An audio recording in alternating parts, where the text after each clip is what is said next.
Welcome to The Explainer. Today, we're going to pull back the curtain on a secret that can take your art from just, okay, to absolutely popping off the page. It's something the pros use all the time, but for some reason, it's often totally overlooked. You know that feeling, right? You've been working on a piece for hours, you've got the colors down, the shapes are all there, but it just feels flat, lifeless. It's a super common problem, but I promise you, the fix is probably way simpler than you think. Yep, that's it. Edges. The secret weapon we are talking about today is learning how to master your edges.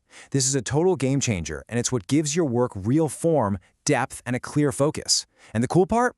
Once you really learn to see them, you'll start seeing them everywhere. All right, here's our game plan.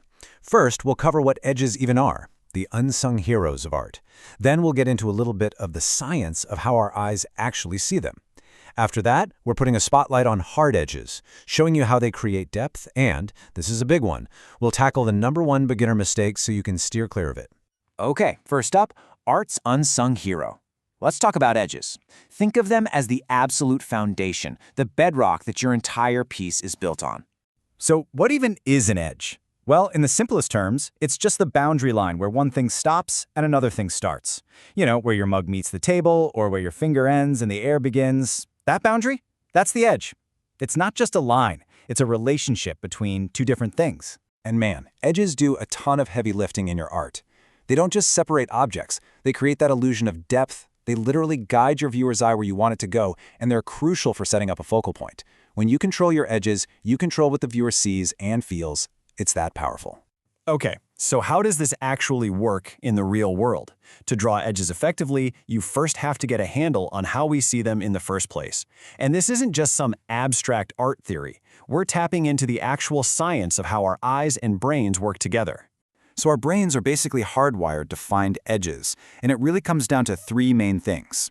First up is contrast. The bigger the difference between a light area and a dark area, the sharper that edge is going to look to us. Next is the direction of the light.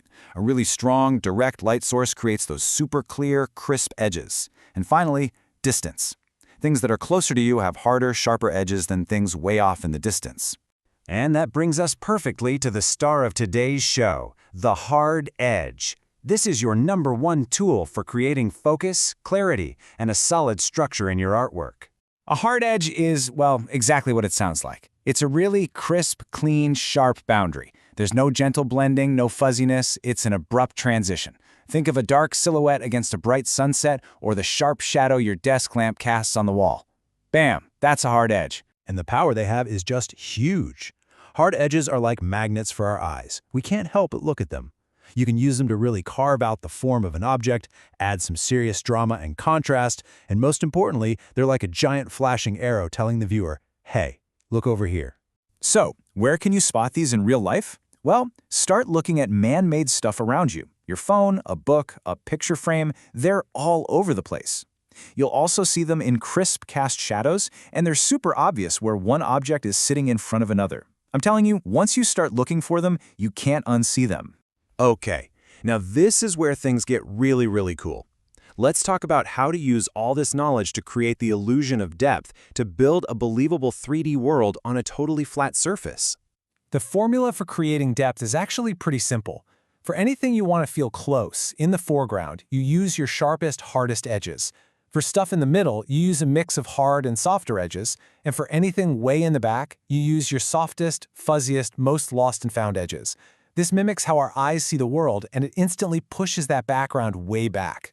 And I'm not kidding, if you only take one thing away from this whole explainer, let it be this.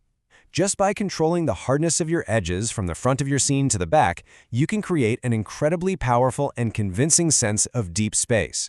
All right, let's talk about the big one, the #1 mistake I see artists make when they're learning about edges. We're all kind of taught to do this as kids, and it's a really tough habit to break.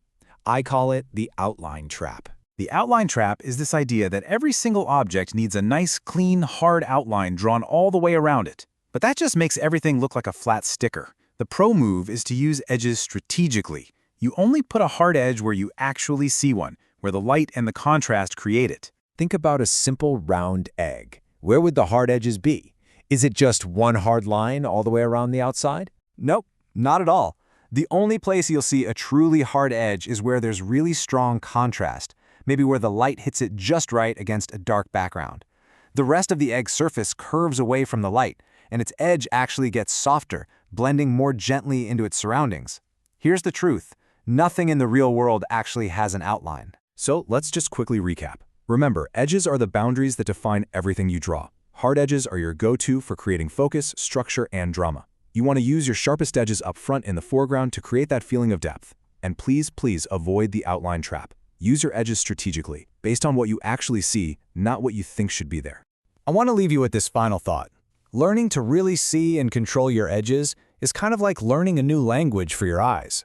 Yeah, at first it takes some conscious effort. You have to think about it. But pretty soon, you'll just start to read the edges on everything you see, automatically. And I promise you, your art will never be the same. Now go on, get out there and start looking for some edges.